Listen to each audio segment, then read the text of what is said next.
We are now almost half way through the IPL और मैं सोच रहा था कि क्यों ना समीकरण की बात की जाए, क्यों ना सिनेरियो की बात की जाए टीमों की, क्योंकि टीमों के ना अब 6-6 मुकाबले पूरे हो चुके हैं। आरसीबी के अभी मौजूदा हाल में 7 मुकाबले पूरे हो चुके हैं। टोटल लीग स्टेज में टीमों को 14-14 मुकाबले खेलने होते हैं। 6-6 मुकाबले हो चुके हैं, इसलिए मैंने कहा था कि almost half way through the IPL अब टीमें पहुंच चुकी हैं। बाकी प्लेऑफ में 15वां 16वां मुकाबला खेलना वो अलग बात है, वो बात की बात है, पर लेकिन टीमें कुल 14 मुकाबले खेलती हैं लीग स्टेज में प्लेऑफ से पहले। और आरसीबी 7 मुकाबले खेल चुकी है। आरसीबी के सिनेरियो की भी बात करेंगे कि कैसे 7 नंबर आरसीबी को प्लेऑफ के लिए क्वालिफाई करवा सकता है। ये सुन के आप चौंक गए होंगे, इसके बारे में भी हम बात करेंगे वीडियो में आगे। बाकी टीमों के समीकरण की भी बात करेंगे, बाकी टीमें कैसा सिनेरियो ध्यान में रखते हुए आगे पहुंच सकती हैं आईपीएल 2024 यानी आईपीएल सीजन 17 के लिए आगे क्वालिफाई कर सकती हैं। अब हम टेबल देखते हैं, उसके बाद हम आपको पूरे तरीके से बताएंगे, यानी मैं बताऊंगा आपको, एक एक सिनेरियो बताऊंगा। आरसीबी के से सबसे पहले शुरू करते हैं। 10वें नंबर पे है आरसीबी की टीम, 7 मुकाबले खेल चुकी है, 1 मुकाबला इस टीम ने जीता है, 6 जो है मुकाबलों में हार का सामना करना पड़ा है। एक मुकाबला आरसीबी की टीम जीती थी, वो पंजाब किंग्स के खिलाफ जीती थी अपने घर में यानी चिन्नास्वामी स्टेडियम बेंगलुरु में। 2 पॉइंट है इस टीम के, क्योंकि एक मैच जीतने पे आपको 2 पॉइंट ही मिलते हैं और नेट रन रेट बहुत ही कम है, -1.185। बुरा हाल है इस टीम का नेट रन रेट के लिहाज से भी, और ओवरऑल भी बुरा हाल है, क्योंकि हार पर हार मिलती जाती है। फैन बेस इतना बड़ा है इस टीम का, पर लेकिन जो प्रदर्शन दिखा रही है वो बहुत ही छोटा, बहुत ही कम है।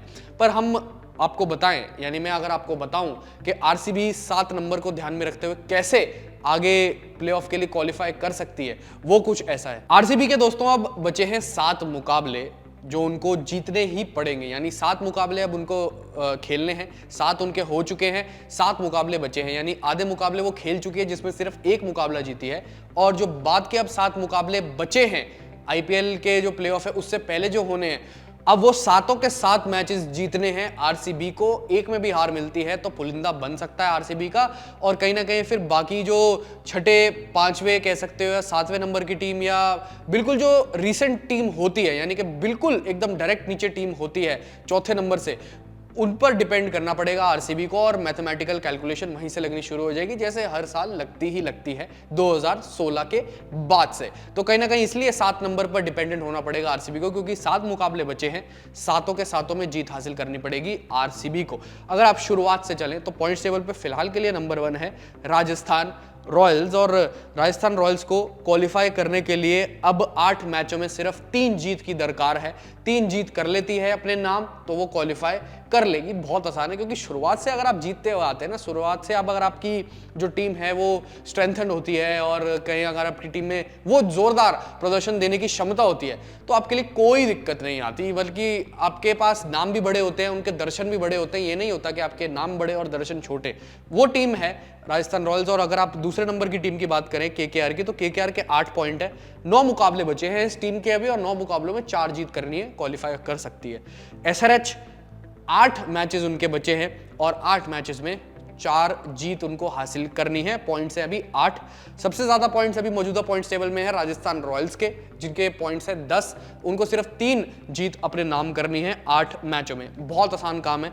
अब आते हैं हम चेन्नई सुपर किंग्स के तरफ, और चेन्नई सुपर किंग्स को 8 मुकाबलों में 4 जीत अपने नाम करनी है, और अभी मौजूदा पॉइंट्स है पॉइंट्स टैली में चेन्नई सुपर किंग्स के 8। लखनऊ सुपर जायंट्स और गुजरात टाइटंस और पंजाब किंग्स की हम बात करेंगे। सबसे पहले बात करें अगर आप लखनऊ सुपर जायंट्स की, तो लखनऊ सुपर जायंट्स के मुकाबले बचे हैं लीग स्टेज में 8। प्लेऑफ में क्वालिफाई करने से पहले या ना भी करने से पहले, जो भी अगर आप देखें प्लेऑफ के सिनेरियो में बैठने से पहले उनके पास बचे 8 मुकाबले। तो 8 में से 5 मुकाबले जीतना उनके लिए जरूरी है आगे क्वालिफाई करने के लिए। अगर आप बात करें गुजरात टाइटंस की और पंजाब किंग्स की, तो गुजरात टाइटंस को 8 मुकाबलों में से 5 मुकाबले जीतने पड़ेंगे। पंजाब किंग्स की बात करें तो 8 मुकाबलों से 6 मुकाबले जीतने पड़ेंगे।